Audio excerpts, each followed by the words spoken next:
Good morning students. आज हम लोग न्यू चैप्टर स्टार्ट करेंगे, करंट इलेक्ट्रिसिटी।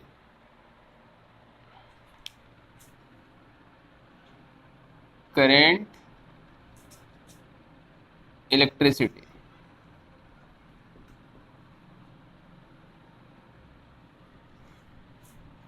तो हम लोग स्टार्टिंग क्लास में बात किए थे कि इलेक्ट्रिसिटी को दो भागों में डिस्ट्रीब्यूट किया गया है, एक इलेक्ट्रोस्टैटिक और दूसरा क्या, करंट इलेक्ट्रिसिटी। तो इलेक्ट्रोस्टैटिक में हम लोग रेस्ट चार्ज के फेनोमेना के बारे में स्टडी करते हैं बाबू, और करंट इलेक्ट्रिसिटी में हम लोग मूविंग चार्ज के बारे में हम स्टडी करेंगे। इस चैप्टर में हम लोग बात करेंगे मूविंग चार्ज के बारे में, moving charge with constant speed. तो सबसे पहले बात करते हैं कि ये इलेक्ट्रिक करंट क्या होता है। इलेक्ट्रिक करंट, इलेक्ट्रिक करंट को आई से इंडिकेट करते हैं बाबू। कुछ बुक में ये आई से इंडिकेट किया जाता है और कुछ बुक में इस आई से इंडिकेट करते हैं, ठीक है। मान लीजिए कि मेरे पास एक कंडक्टर है, मेरे पास एक कंडक्टर है, ठीक है। तो हम लोगों को पता है कि किसी कंडक्टर में large number of free electron होता है, large number of free electron, जो कि रैंडम वेलोसिटी से रैंडम डायरेक्शन में मूव करता है बाबू। A conductor has large number of free electrons moves with random velocity in random direction। ये मेरे पास एक कंडक्टर है, इसमें तो बहुत सारा फ्री इलेक्ट्रॉन है, लेकिन वो रैंडम डायरेक्शन में इधर उधर मूव कर रहा है। तो हम लोगों को पता है कि the rate of flow of electric charge is called electric current. तो इसमें कोई बच्चा कह सकता है कि सर अगर एक कोई कंडक्टर रखा हुआ है, इसमें तो बहुत सारा फ्री इलेक्ट्रॉन है जो कि इधर उधर मूव कर रहा है, तो चार्ज के फ्लो को ही ना हम लोग बोलते हैं करंट। तो इसमें करंट बन जाना चाहिए, इसमें इस कंडक्टर में नेट करंट डेवलप हो जाना चाहिए। लेकिन क्या इसमें नेट करंट है क्या? इसको आप टच करोगे तो क्या बिजली का झटका लगेगा? नहीं लगेगा। तो देखिए बाबू, किसी कंडक्टर में large number of free electron होता है, वो इधर उधर मूव भी करते रहता है, लेकिन नेचर इसको ऐसा बनाया है कि इसका एवरेज वेलोसिटी, मान लो एक इलेक्ट्रॉन का वेलोसिटी u1 है, दूसरे का u2 है, तीसरे का u3 है, डॉट डॉट डॉट, इसमें n पार्टिकल है ना। तो इसका जो एवरेज वेलोसिटी, सारे के वेलोसिटी निकाल लीजिए और नंबर ऑफ इलेक्ट्रॉन से डिवाइड कीजिए, तो नेचर इसको ऐसा बनाया है कि इसका एवरेज वेलोसिटी क्या होता है? 0। इसीलिए इस कंडक्टर में नेट करंट का वैल्यू 0, इसमें कोई करंट डेवलप नहीं करेगा। लेकिन अगर आप इस कंडक्टर को एक बैटरी से जोड़ दीजिए, मतलब इस कंडक्टर के अक्रॉस पोटेंशियल डिफरेंस सेटअप कर दीजिए, तो इसमें करंट फ्लो करने लगेगा बाबू। करंट फ्लो करेगा, हमको पता है कि पॉजिटिव टर्मिनल टू निगेटिव, ऐसे। तो ये करंट कैसे सेटअप हो गया? पहले उसी कंडक्टर में टोटल करंट का वैल्यू क्या था? 0। लेकिन जैसे ही इसमें हम बैटरी लगा देते हैं तो इसमें नेट करंट सेटअप हो जाता है। तो देखिए बाबू, जैसे ही हम इसमें इस कंडक्टर के क्रॉस बैटरी लगाते हैं तो ये इलेक्ट्रिक फील्ड सेटअप हो जाता है। इस कंडक्टर में इलेक्ट्रिक फील्ड सेटअप हो जाता है, और इलेक्ट्रिक फील्ड किधर? Positive to negative. यहाँ से प्लस क्यू चार्ज आएगा, यहाँ से माइनस क्यू चार्ज आएगा, ये वाला प्लस ये वाला माइनस, तो नेट इलेक्ट्रिक फील्ड क्या? Positive to negative. यहाँ इलेक्ट्रिक फील्ड सेटअप हो गया, और कंडक्टर में क्या? Large number of free electron होता है ना। तो हमको पता है कि यहाँ देखिए हर जगह इलेक्ट्रिक फील्ड सेटअप हो गया। अगर किसी इलेक्ट्रिक फील्ड में किसी चार्ज को रख दीजिएगा तो क्या उस पर फोर्स लगेगा ना। अगर चार्ज पॉजिटिव है तो जिधर फील्ड का डायरेक्शन उधर ही फोर्स का डायरेक्शन, अगर चार्ज निगेटिव है तो फील्ड इधर तो फोर्स इधर। देखिए ये माइनस क्या दिखा है? इलेक्ट्रॉन। इलेक्ट्रॉन क्या है? चार्ज है ना। तो यहाँ इलेक्ट्रिक फील्ड इधर सेटअप है, तो इस इलेक्ट्रॉन पे फोर्स किधर लगेगा? इधर, क्योंकि ये इलेक्ट्रॉन है ना, इलेक्ट्रॉन पे कैसा चार्ज होता है? निगेटिव। तो इस पे फोर्स किधर लगेगा? इधर लगेगा। तो ये तो हम आपको एक इलेक्ट्रॉन दिए हैं, दिखाए हैं, इसमें तो हजारों इलेक्ट्रॉन है, तो सारे इलेक्ट्रॉन पे फोर्स इस डायरेक्शन में लगेगा बाबू। तो पहले जो सारा इलेक्ट्रॉन था उसका एवरेज वेलोसिटी क्या था? 0 था। लेकिन अब जब बैटरी इसमें लगा दीजिएगा, इसके क्रॉस पोटेंशियल डिफरेंस सेटअप कर दीजिएगा, तो इसमें जो भी इलेक्ट्रॉन था कुछ एवरेज वेलोसिटी गेन कर लेता है बाबू। मतलब इसका इसमें जो भी इलेक्ट्रॉन है ना, वो पार्टिकुलर डायरेक्शन में क्या करने लगता है, ड्रिफ्ट करने लगता है। बैटरी नहीं लगाए थे फिर भी ये इलेक्ट्रॉन मूव कर रहा था, लेकिन वो पर्टिकुलर डायरेक्शन में नहीं, वो कोई इधर कोई इधर, मतलब सारे का एवरेज वेलोसिटी क्या हो रहा था, जीरो हो जा रहा था। लेकिन जैसे ही हम इसके एक क्रॉस पोटेंशियल डिफरेंस सेटअप कर देते हैं, तो सारे इलेक्ट्रॉन पे एक पार्टिकुलर डायरेक्शन में फोर्स लगने लगता है, जिसके कारण वो इलेक्ट्रॉन पार्टिकुलर डायरेक्शन में ड्रिफ्ट करने लगता है। उसके कारण इस कंडक्टर में नेट करंट सेटअप हो जाता है। देखिए बाबू, चार्ज कैरियर दो तरह का होता है, एक पॉजिटिव चार्ज कैरियर और दूसरा क्या, निगेटिव चार्ज कैरियर। तो चार्ज के फ्लो को, अब देखिए इसमें जो भी है इलेक्ट्रॉन है ना, वो पर्टिकुलर डायरेक्शन में क्या करने लगा, ड्रिफ्ट करने लगा, तो इसमें नेट करंट सेटअप हो गया। आपको ये याद होना चाहिए कि इलेक्ट्रॉन फ्लो करता है lower potential to higher potential. यहाँ इलेक्ट्रॉन किधर फ्लो हो रहा है, इधर इधर इलेक्ट्रॉन फ्लो करता है lower potential to higher potential, लेकिन करंट हमेशा फ्लो करता है higher potential to lower potential. कई बार ऑब्जेक्टिव में इस तरह का क्वेश्चन पूछ देता है। ये कंडक्टर है बाबू, कंडक्टर हो या मेटल हो, उसमें जो चार्ज कैरियर होता है वो निगेटिव चार्ज कैरियर होता है। निगेटिव चार्ज कैरियर कहने का मतलब क्या, फ्री इलेक्ट्रॉन्स। कंडक्टर में चार्ज कैरियर क्या होता है, फ्री इलेक्ट्रॉन्स। लेकिन हम लोग आगे पढ़ेंगे सेमीकंडक्टर। सेमीकंडक्टर में दो दो चार्ज कैरियर होता है, एक फ्री इलेक्ट्रॉन और दूसरा क्या, होल्स। तो free electrons negative charge carrier होता है, और होल्स जो होता है ना, पॉजिटिव चार्ज कैरियर होता है। आप लोग सिंपल सा ये डिफिनेशन जानते हो कि the rate of flow of electric charge is called electric current. तो इसमें क्या, when charge flow in a conductor from one place to another, then the rate of flow of electric charge is called electric current। Charge carrier दो तरह का होता है। तो यहाँ ये कंडक्टर है बाबू, तो इसमें चार्ज कैरियर कौन है, निगेटिव चार्ज कैरियर। तो इसमें आप ये बोल सकते हो कि इफ चार्ज कैरियर और निगेटिव चार्ज, मतलब ये चार्ज कैरियर क्या हो, निगेटिव हो, तो इलेक्ट्रॉन किधर फ्लो कर रहा है, इधर। लेकिन इस इलेक्ट्रॉन के कारण जो करंट बनेगा वो किधर ये फ्लो करेगा, इधर।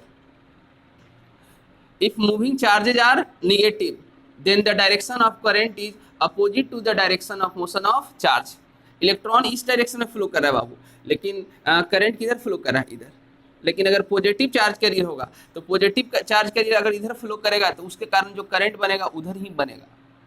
लेकिन अभी हम लोग पढ़ रहे हैं किसके बारे में, निगेटिव चार्ज। अभी कंडक्टर के बारे में हम स्टडी कर रहे हैं। सेमीकंडक्टर जब पढ़ेंगे हम लोग मॉडर्न फिजिक्स में, तो वहाँ आपको हम बताएंगे कि होल्स, एक और चार्ज कैरियर होता है होल्स, जो आप लोग थोड़ा बहुत केमिस्ट्री में भी जानते होंगे। सेमीकंडक्टर में दो दो चार्ज कैरियर होता है, एक कंडक्शन इलेक्ट्रॉन और दूसरा क्या, होल्स। लेकिन अभी हम कंडक्टर की बात कर रहे हैं, जिसमें चार्ज कैरियर क्या होता है, free electrons, negative charge carrier. तो ये निगेटिव चार्ज कैरियर, तो ये इलेक्ट्रॉन इधर फ्लो कर रहा है, तो इसके कारण करंट जो बनेगा वो इधर अपोजिट डायरेक्शन में फ्लो करेगा। ठीक है,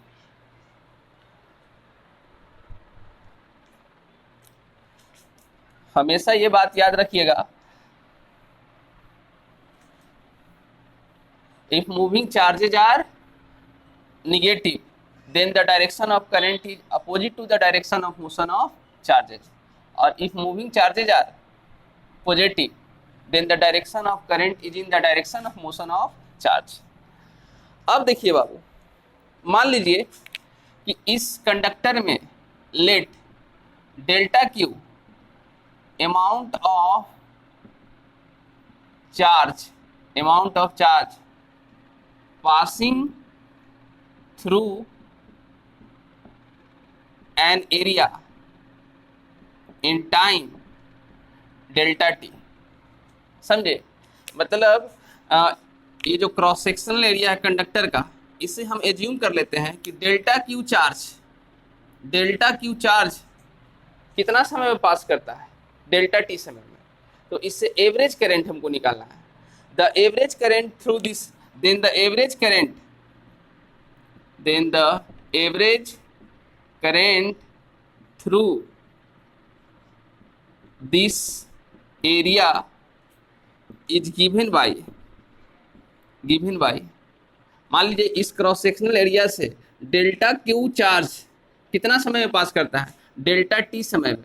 तो इस क्रॉस सेक्शन के थ्रू कितना एवरेज करंट पास करेगा। तो एवरेज करंट निकालने के लिए बाबू क्या कीजिए, आई ए भी एवरेज करंट को इंडिकेट करें, टोटल चार्ज फ्लोन बटा टोटल टाइम टेकन, मतलब जितना चार्ज फ्लो कर रहा है उसमें कितना समय में उस टाइम से डिवाइड कर दीजिएगा तो एवरेज करंट पता चल जाएगा। लेकिन अगर हमको इंस्टेंटेनियस, हम लोग ये बात समझते हैं, एवरेज पढ़े थे, average velocity, instantaneous velocity, average acceleration, instantaneous acceleration, ये सब कंसेप्ट हमारा क्लियर है। तो एवरेज के बारे में अगर हमको इंस्टेंटेनियस चाहिए, इंस्टेंटेनियस करंट, इंस्टेंटेनियस करंट या current at time T etch, क्या एवरेज अगर वैल्यू पता चल जाए तो उसमें लिमिट लगा देते हैं। तो वही ना इंस्टेंटेनियस, जैसे कि एवरेज क्या है हमारे पास, डेल्टा क्यू बटा डेल्टा टी, तो इसमें लिमिट लगा दीजिए, limit delta T tends to 0। तो ये हमें क्या मिलेगा, इंस्टेंटेनियस करंट। इंस्टेंटेनियस करंट मतलब किसी खास समय, मतलब किसी खास समय में कितना करंट फ्लो कर रहा है, उसको हम लोग क्या बोलते हैं, इंस्टेंटेनियस। एवरेज क्या होता है, कहने का मतलब कोई बच्चा यहाँ से पटना गया तो दूरी कितना है 10 किलोमीटर और उसको जाने में समय कितना लग गया 2 घंटा, तो वो उसका एवरेज स्पीड बताइए। तो टोटल डिस्टेंस बटा टोटल टाइम टेकन, तो टोटल डिस्टेंस 10 किलोमीटर, टाइम कितना 2, तो जो आप स्पीड जो निकाल रहे हो ना वो क्या है, एवरेज है। वो 10 किलोमीटर दूरी तय किया है कितने समय में, 2 घंटा में, तो उसका एवरेज स्पीड कितना हुआ 5 किलोमीटर पर आवर। लेकिन इंस्टेंटेनियस स्पीड हमको निकालना है। इंस्टेंटेनियस मतलब 2 घंटा, मतलब मान लीजिए कि 1 घंटा 15 मिनट 5वां सेकंड पे उसका स्पीड कितना था, तो वो क्या हुआ, इंस्टेंटेनियस। तो एवरेज करंट निकालने के लिए ये फॉर्मूला होगा बाबू, आई ए भी इक्वल टू डेल्टा क्यू बटा डेल्टा टी। लेकिन अगर इंस्टेंटेनियस मतलब किसी खास समय में हमको करंट चाहिए तो उसमें क्या लगा, एवरेज में क्या लगा दीजिए, लिमिट। तो limit delta T tends to 0 delta, इसी को क्या बोलते हैं, इंस्टेंटेनियस। इस डिफ्रेंसिएशन में हम लोग पढ़े हैं ना कि इस तरह का फॉर्मेट होता है। तो आप इसी को शॉर्टकट में क्या लिख सकते हो, I equal to D Q बटा D T. The rate of flow of electric charge is called electric current. यहाँ से हम, तो ये हमारा हो गया बाबू एवरेज करंट निकालने का फॉर्मूला, और ये क्या हुआ, इंस्टेंटेनियस करंट। ये वाला बात और ये वाला बात एक ही है, इंस्टेंटेनियस करंट निकालने का फॉर्मूला।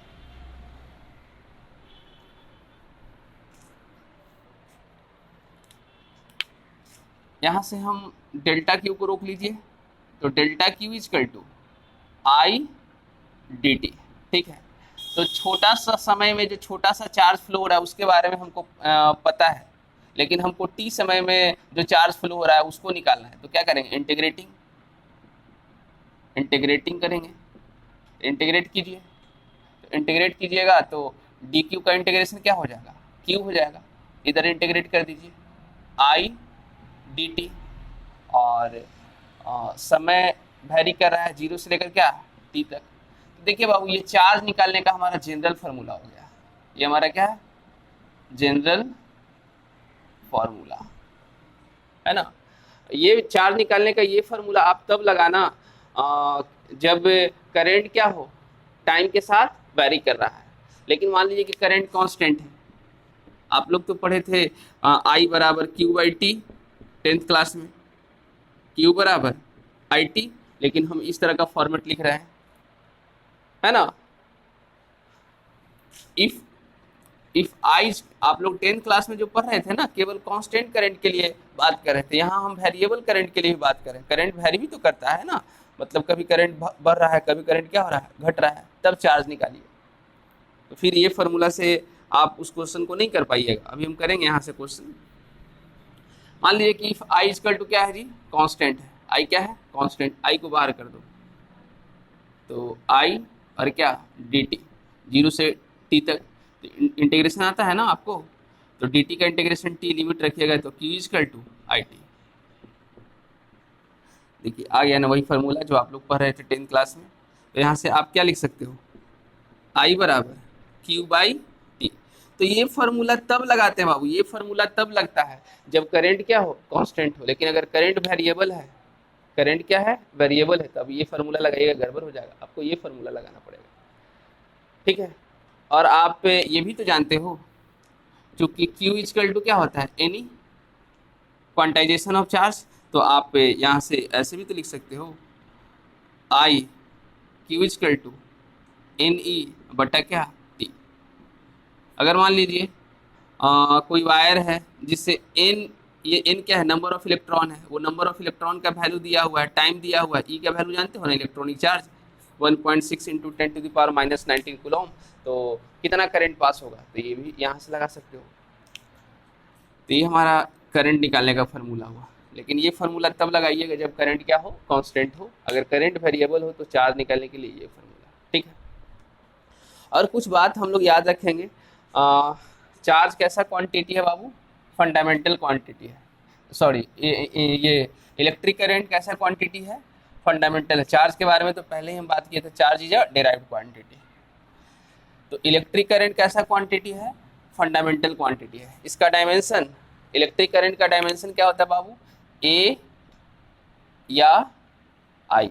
कुछ बुक में ए से इंडिकेट किया जाता है, कुछ बुक में आई से। तो डायमेंशन करंट का जब भी लिखना हो तो ए से इंडिकेट करेंगे या आई से इंडिकेट करेंगे। SI unit, SI unit of electric current, electric current. तो देखिए तो चूंकि आई बराबर क्या होता है, क्यू बाई टी, तो इसका यूनिट ऑफ आई लिखिए, यूनिट ऑफ आई। तो चार्ज के लिए क्या, कूलम, और टाइम के लिए सेकेंड, कूलम पर सेकेंड। तो कूलम पर सेकेंड को ही क्या बोलते हैं बाबू, एम्पियर। क्या बोलते हैं, एम्पियर। एक कूलम, 1 कूलम पर सेकेंड या 1 एम्पियर एक ही बात है, ठीक है। 1 कूलम पर सेकेंड को क्या बोलते हैं, 1 एम्पियर। तो आप याद रखिएगा SI unit of electric current क्या होता है, एम्पियर, ठीक है। ये 1 एम्पियर क्या होता है, 1 एम्पियर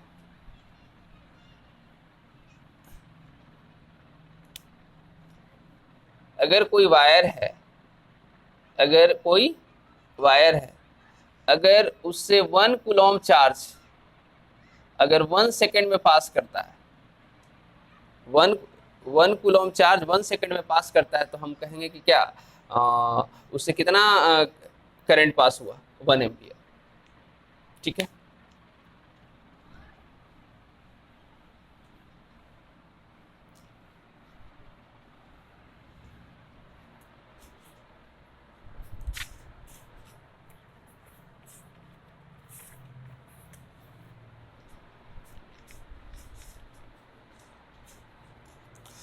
हाँ, सीजीएस यूनिट ऑफ चार्ज क्या होता है बाबू, बायोट।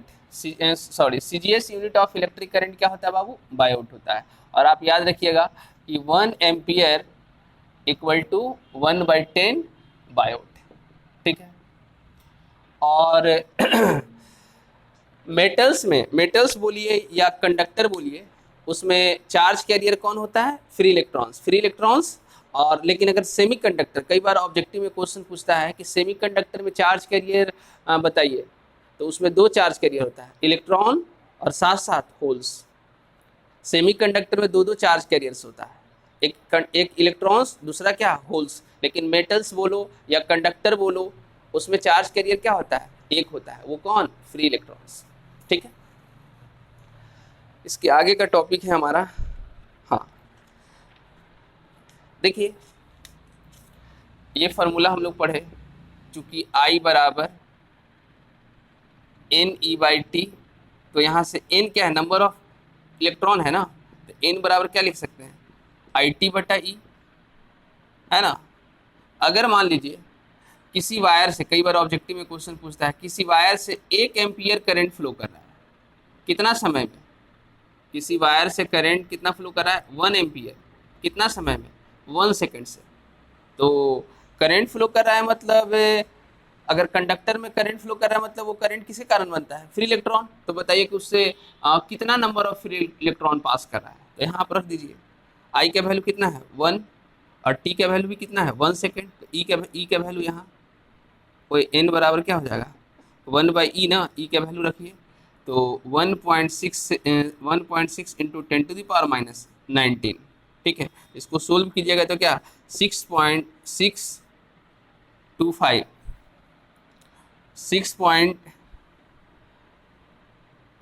Into 10⁻18 electrons. समझे? तो कई बार ये ऑब्जेक्टिव में क्वेश्चन पूछ देता है, आप डायरेक्ट याद रखिएगा कि अगर किसी वायर से 1 एम्पियर करंट फ्लो कर रहा है 1 सेकेंड में, तो उससे नंबर ऑफ इलेक्ट्रॉन पर सेकेंड कितना पास कर रहा है? 6.25 इंटू 10⁻18। ये इंपॉर्टेंट हमारे लिए बाबू, याद रखिएगा। ठीक है, आगे हम लोग बात करते हैं due to rotatory motion of charge. Due to rotatory motion of charge कहने का मतलब कोई चार्ज है सर्कुलर पाथ में रोटेट कर रहा है। अगर कोई चार्ज है ड्यू टू रोटेटरी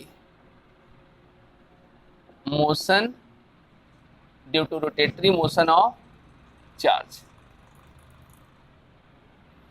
मेरे पास एक चार्ज है Q जो R रेडियस बनाते हुए एक सर्कुलर पाथ में इस तरह से क्या कर रहा है? रोटेट कर रहा है। कितना स्पीड से? v से। तो मान लीजिए कि वो एक चक्कर लगाया, ऐसे एक चक्कर लगाया, तो इसके कारण कितना इसमें करंट बनेगा? एक चक्कर लगाएगा ना, तो हमें क्या पता है, चूंकि I बराबर क्या Q/T है ना, तो एक चक्कर जब लगा रहा है ना, तो उसके कारण इक्विवेलेंट करंट इसमें कितना सेटअप होगा, हमको वो निकालना है बाबू। तो आप टाइम पीरियड निकाल लीजिए। ये Q तो पता है, अगर एक चक्कर लगाने में समय पता चल गया तो चार्ज में समय से डिवाइड कर देंगे तो इक्विवेलेंट करंट का वैल्यू पता चल जाएगा। तो आप लोग सिंपल सा फॉर्मूला क्या जानते हो कि स्पीड इक्वल टू क्या होता है? डिस्टेंस बाय क्या? टाइम, है ना। तो हमको टाइम चाहिए, तो टाइम बराबर क्या हो जाएगा? टाइम बराबर क्या हो जाएगा? डिस्टेंस बटा क्या? स्पीड। तो ये जो चार्ज है एक चक्कर लगाता है तो कितना डिस्टेंस ट्रेवल करेगा? 2πr, है ना। और कितना स्पीड से? v। तो क्या टाइम पता चल गया? टाइम पीरियड पता चल गया एक चक्कर लगाने में। तो आप यहाँ रख दीजिए I बराबर Q और T का वैल्यू 2πr, अब बट्टा में क्या v ऊपर चला जाएगा ना, तो ये क्या QV बटा 2πr।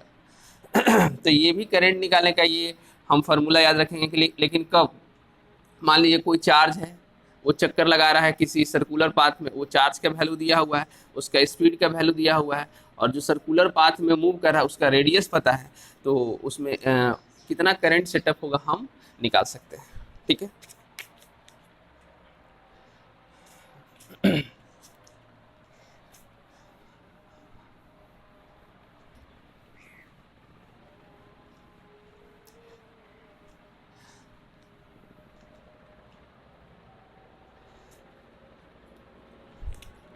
यहाँ से एक हम न्यूमेरिकल करते हैं। मान लीजिए एक क्वेश्चन है, what will be the number of electron passing through a heater wire in 1 minute if it carries A current of 8 ampere.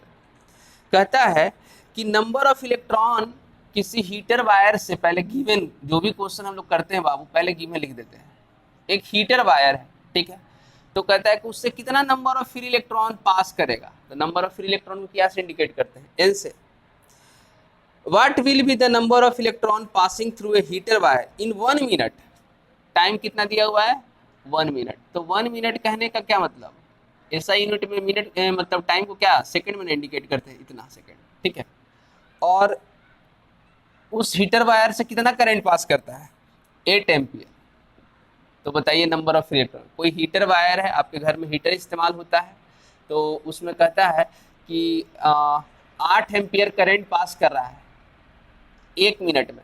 तो बताइए कि कितना नंबर ऑफ इलेक्ट्रॉन पास कर रहा है, क्योंकि इलेक्ट्रॉन का फ्लो को ही ना, जैसे कि चार्ज के फ्लो को ही ना करंट बोलते हैं, तो कितना नंबर ऑफ है, मतलब करंट फ्लो कर रहा है, मतलब अगर कंडक्टिंग वायर है तो उसमें इलेक्ट्रॉन फ्लो कर रहा है, तो कितना फ्लो कर रहा है। तो देखिए, तो चूंकि आई बराबर क्या लिख सकते हैं, आई बराबर क्यू बाई टी, क्यू को हम क्या लिखते हैं, एन ई बटा क्या टी, तो हमें एन चाहिए, तो एन बराबर क्या आई टी बटा क्या ई, यहाँ आई का वैल्यू रखिए 8 एम्पियर, और टाइम का वैल्यू कितना 60 सेकेंड, और ई का वैल्यू 1.6 इंटू 10⁻⁻90।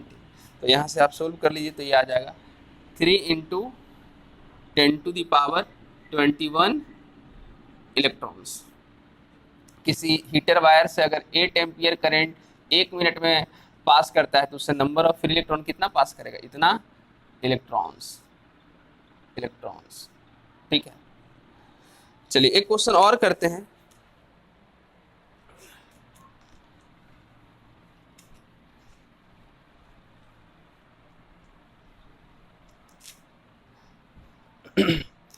कहता है सपोज एन इलेक्ट्रिक करंट, एक और क्वेश्चन है, सपोज एन इलेक्ट्रिक करंट, किसी वायर से जो इलेक्ट्रिक करंट इस तरह से पास कर रहा है 10 + 4t, suppose an electric current I = 10 + 40 is passing through a conducting wire where t is in second, t किस में है बाबू, सेकंड में है, और I is in एम्पियर। ठीक है, और देखिए बाबू ये करंट क्या है, टाइम का फंक्शन है ना, मतलब टाइम चेंज करेगा तो करंट का वैल्यू भी क्या करेगा, चेंज करेगा, मतलब यहाँ वेरिएबल करंट है बाबू। कहता है किसी कंडक्टिंग वायर से ये करंट पास कर रहा है, I बराबर 10 + 40, लेकिन वो करंट किसका फंक्शन है, टाइम का, मतलब टाइम चेंज करेगा तो करंट का वैल्यू भी क्या होगा, चेंज होगा। Find the amount of charge, find the amount of charge flowing through any cross section of the wire, flowing through any cross section of the wire in time from 0 to 10 second, 0 to 10 second.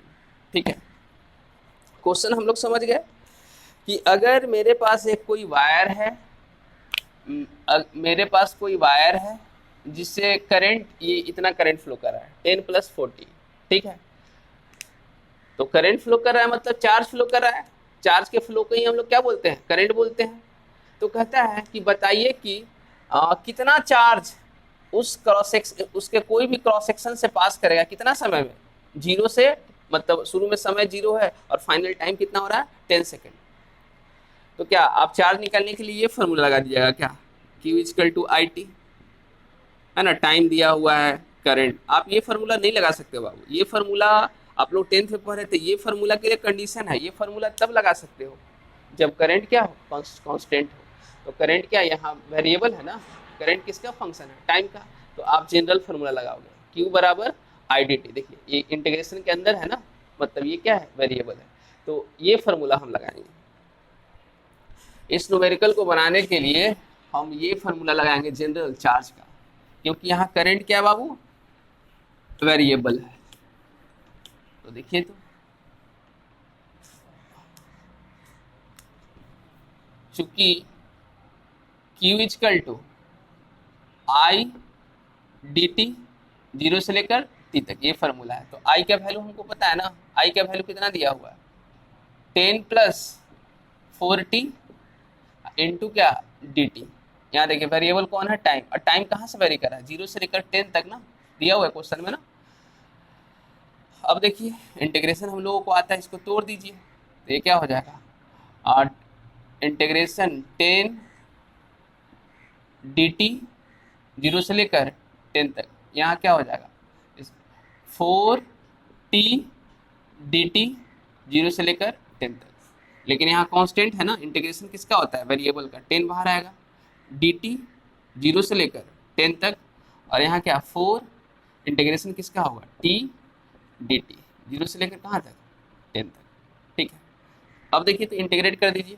D T का integration क्या होता है बाबू, T, हम लोग पढ़े थे ना integration में, डी एक्स का इंटीग्रेशन क्या एक्स, इसका क्या होगा टी, तो 10 है ना, डी टी का इंटीग्रेशन क्या टी, लिमिट रख दीजिए जीरो से लेकर कहाँ तक 10 तक, प्लस 4 टी डी टी का इंटीग्रेशन क्या होता है टी स्क्वायर बाई 2, यहाँ जो हमारा होगा 4 टी स्क्वायर बाई 2, जीरो से लेकर 10 तक, वैल्यू रखिए।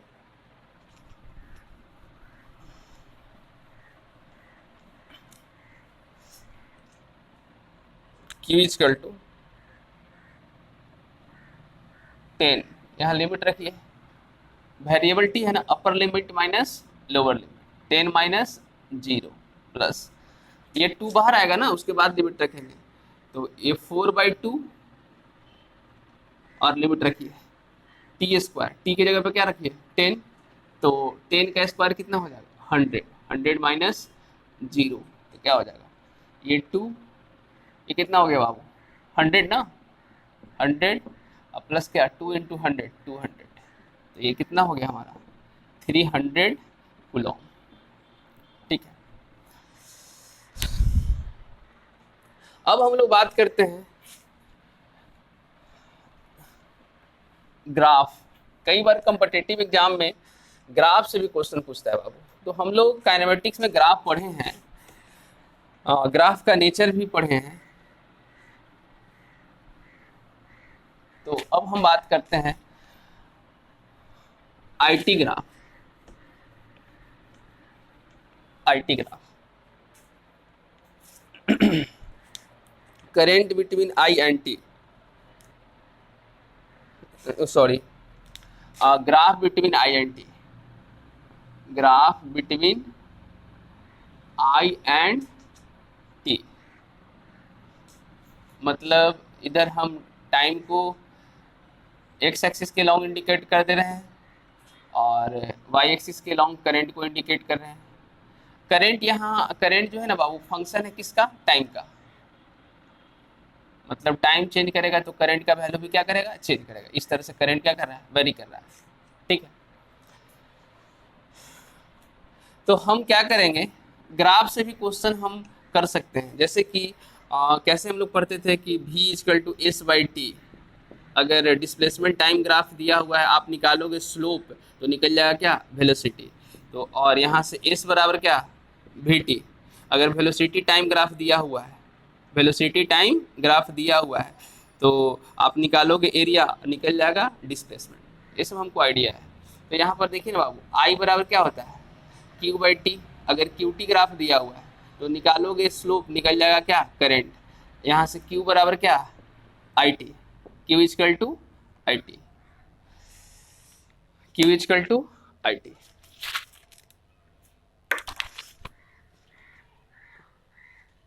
अगर इस तरह का फॉर्मेट हो, अगर करंट टाइम ग्राफ दिया हुआ है तो निकालोगे एरिया निकल जाएगा क्या चार्ज।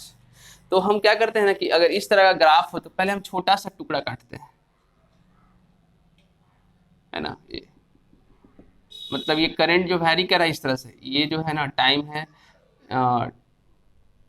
टाइम जो दिया हुआ है मान लीजिए t1 है और ये टाइम क्या है t2, है ना।